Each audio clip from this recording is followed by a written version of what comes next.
আসসালামু আলাইকুম রহমতুল্লাহ। সম্মানিত কোয়েল পাখি খামারি ভাই বোন, এখন গরম সময় দুপুরের দিকে অর্থাৎ 11টা পর থেকে বিকালের আগ পর্যন্ত পাখিগুলো অনেক পেরেশানিতে থাকে। আসলে এই রোদে এই তাপে গরম একই প্রাকৃতিক, আবার যাদের টিনের ঘর রয়েছে, যেমন আমার যে পিছনে পাখিগুলো রয়েছে, আসলে এর ওপরে যে টিনগুলো দেখতেছেন, উপরে টিনগুলো যে টিনগুলো ওপরে সবগুলাই টিন দেওয়া আছে। আসলে এই টিনের উপরে যখন সূর্যের তাপ পড়ে তখন এই টিনটা আরও পর্যাপ্ত গরম হয়। এই গরম হিট হয়ে পাখির শরীরে, যে পাখিটা দেখতেছেন আমার সাইডে, এই পাখিগুলা বিশেষ করে আরও তাপে আক্রমণ হয়ে যায়। এই ক্ষেত্রে পাখির পর্যাপ্ত তাপ লাগার কারণে অনেক পাখি স্ট্রোক করে যায়। অনেক সময় দেখবেন কোয়েল ঘরে মেরে ঢুকছেন যে ভালো একটা পাখি মারা গেছে, অর্থাৎ ওই পাখির কোনো রোগ বালাই নাই, কোনো সমস্যা নেই।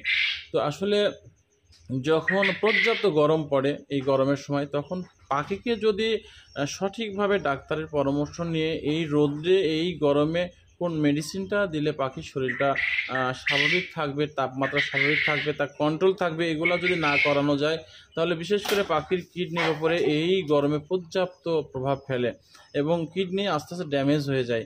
এবং অনেক পাখিগুলো, আবার অনেক পাখি দেখা যাচ্ছে স্ট্রোক করে মারা যায়। আপনি কোয়েল ঘরে দেখবেন যে ভালো পাখি নষ্ট হয়ে গেছে, ভালো পাখি মারা গেছে।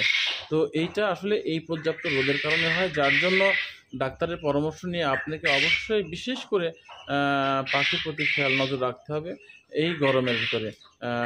যদি আসলে আপনি এই খেয়াল নজরগুলো না রাখেন, যে তার শরীরকে ঠান্ডা রাখার জন্য অথবা পাখিকে স্বাভাবিক তাপমাত্রা রাখার জন্য কোন পদক্ষেপটা নেওয়া যায়, এইটা যদি আপনি দিমাগটা না খাটান, তার সাথে কোনো ডাক্তারের বা অভিজ্ঞ খামারির সঙ্গে যোগাযোগ না করেন, বা নিজের পাখির ওপরে এই গরম থেকে সেভ করানোর জন্য কোনো চেষ্টা না করেন, তাহলে কিন্তু আপনার পাখিটা আস্তে আস্তে নষ্ট হয়ে যাবে।